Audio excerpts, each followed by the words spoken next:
Hi BookTube, it's Gina, and I am here today on a rainy Friday to show you 8 of my books off of my bookshelf. Now, I have an ulterior motive for this, and that is to throw down the gauntlet to Mr. Steve Donahue and ask him, have you read this book?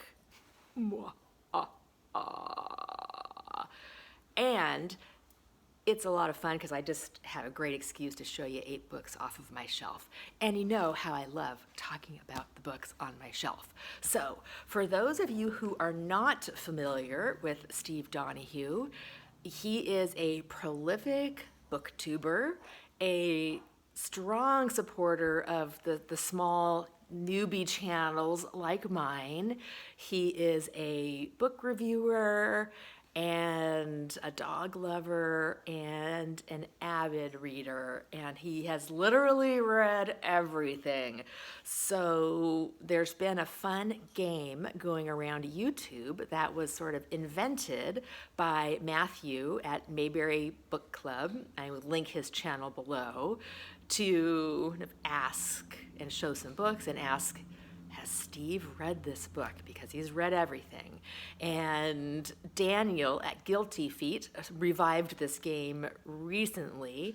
Daniel's also one of my favorite channels, so I will link him down below. And I thought it would be fun to show you a few of my books and ask Steve, have you read this?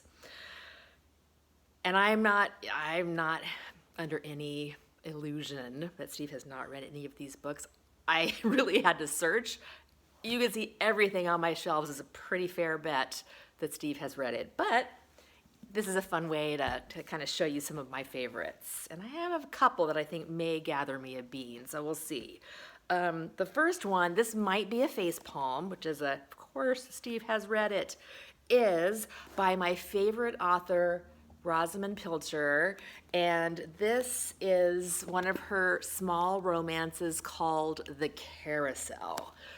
I've got this old paperback copy of it, and I've also got a really pretty, it's sort of hard to see, hardback of this one. And this is Rosamunde Pilcher. She wrote some big sort of saga, family sagas. She's a very cozy UK, England, Scotland author. She's sadly passed away, and so we will not be getting any more books from her. I own all of her books, and they're atmospheric. They're very focused on setting. They are always very calming for me to read. They're just really, really fun. So this is one of her shorter sort of romances. These are not as rich and robust as the bigger ones, but these are still delightful to read. So, have you read this, Steve? My next book, and I think I might have a fighting chance with Steve not having read this because I'm pretty sure Steve lives in a book lined pillow fort. This is Living a Beautiful Life by Alexandra Stoddard. This is a sort of a how to live, how to decorate, how to enjoy life in a very beautiful and aesthetic way. This was published back in the 80s, and I bought this book when I was getting ready to go away to college. I saw this it was a Doubleday, or it was one of those bookstores that used to be in the mall. I don't know if anybody here remembers those days, but it was a lot of fun. And I bought this book in the bookstore in the mall. And it talks about establishing beautiful rituals, things like use an attractive letter opener. It helps to make mail opening into a pleasant ritual. Be sure to have a wastebasket next to you. I use natural wastebaskets. It's clearly a little dated at this point, but this book has always been such an inspiration to me, and I love it. And I bet you Mr. Pillowfort and Rice Cooker has not read it. All right, next we have The Complete Chai's Sweet Home, which is a 3-volume bind-up of volume 1, 2, and 3 of, let's see, Chai's Sweet Home. There's 3 books in here. And this is a cat-based graphic novel. I know Steve has not read this. I know it. Because something's wrong with him. He does not like cats. And this is all about cats. Now, I think this is a book my sister bought for me for Christmas one year. She got it at Barnes & Noble, so it's easy to find. So, Steve, if you haven't read this one, better get to it. All right, my next choice is Living the Good Life by Helen and Scott Nearing. This is a wonderful memoir from Helen and Scott Nearing. Of course, this is, they are also sadly passed away. This was back in, I think, like in maybe the 40s when they first started. Yeah, this book was written in the 1954, 1970s, so it was in the 50s. But they homesteaded on some farm. They bought some property on a farm in Maine,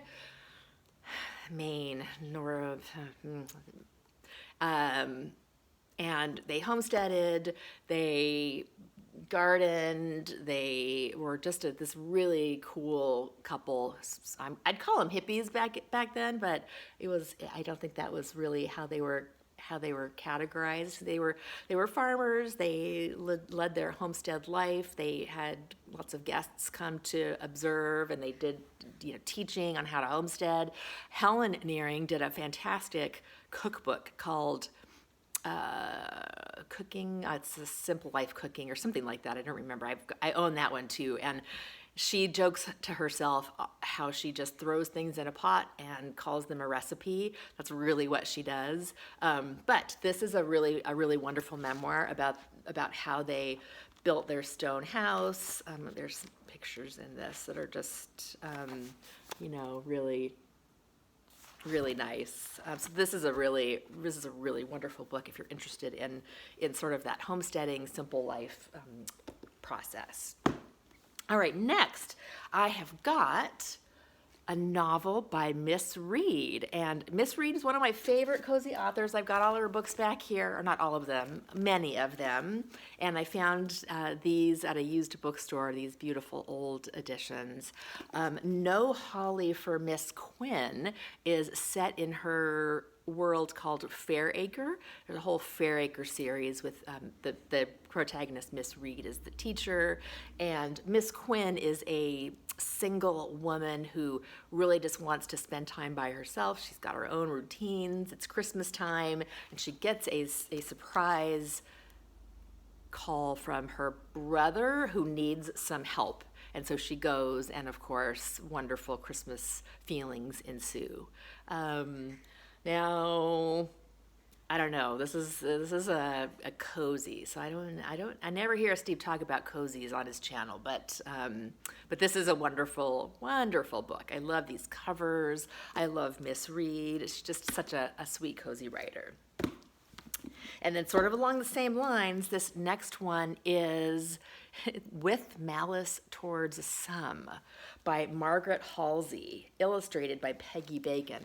Not sure if this is a memoir or if it's fiction.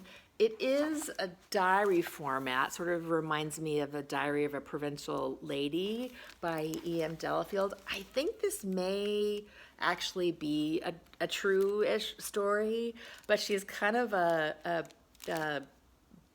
not prickly, but just telling her story of moving to, let's see, where did she move? She's a wife of a young PhD who went to England on an exchange professorship. While Henry taught, Margaret saw life as it was being lived in a small English village, and how much of that, what she saw, brought out some malice in her. So this is a wonderful, I'm guessing it's a memoir since they use their real names. So this, if you haven't read this, this is really a lot of fun. And then this, I know I've got a winner with this one. This is The Obstacle is the Way, The Timeless Art of Turning Trials into Triumph by Mr. Dude Bro, YouTuber, 30-something, he's probably 40-something now, lifestyle expert, Mr. Ryan Holiday. And actually, Ryan Holiday is, even though he sort of seems dude bro-ish, he's a heavy reader, and I know he actually reads. See, don't say Ryan Holiday does not read like you do for all the other dude bros that you think really don't read. Ryan Holiday really reads. He sends out a newsletter with recommendations of books for the month, and he owns a small independent bookstore in outside of Austin, Texas, and he has written a bunch of books like this, and he's based on the Stoic philosophy, so he's one of those Stoics. And it's good. I mean, this is not a great book, but it's worth checking out. Ryan's YouTube channel is pretty good. He talks about books a lot, and I think the theory behind this is a sound one, and I really enjoy his philosophy. And I like that he's a reader and he owns a bookstore. So, have you read this one? I bet you haven't. All right, and lastly, I've got, and I think this might also be a facepalm because this is a sort of biography. This is Always Rachel, which is the letters between Rachel Carson and Dorothy Freeman between the time period of 1952 and 1964.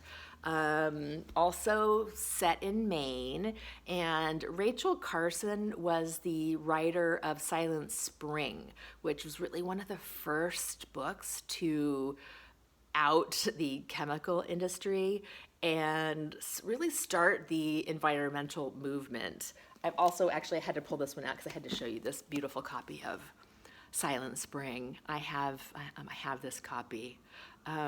This is old, so I think some of the science behind it is not still relevant, but it's still it's just such a groundbreaking book around chemicals, environmentalism, and then this is her letters with her dear friend and probable lover. It never really explicitly calls it out, but pretty sure they had a very deep friendship, Dorothy Freeman. And they write back and forth to each other. It's just absolutely wonderful. I love the letters. Her style of writing is wonderful. They write back and forth, dearest Dorothy, darling, dear. They're just so wonderful. I sort of rue the day that email came into place because we're no longer going to have these wonderful letters like this, for the most part, between authors and friends and people we want to keep a historical record of. So I think you've probably read this one because it is in the biography realm, even though it is letters, but I love this book, and I was getting down to the nitty-gritty. I don't have much of anything else that I don't think you have read. So this is my 8th choice. Have you read these books?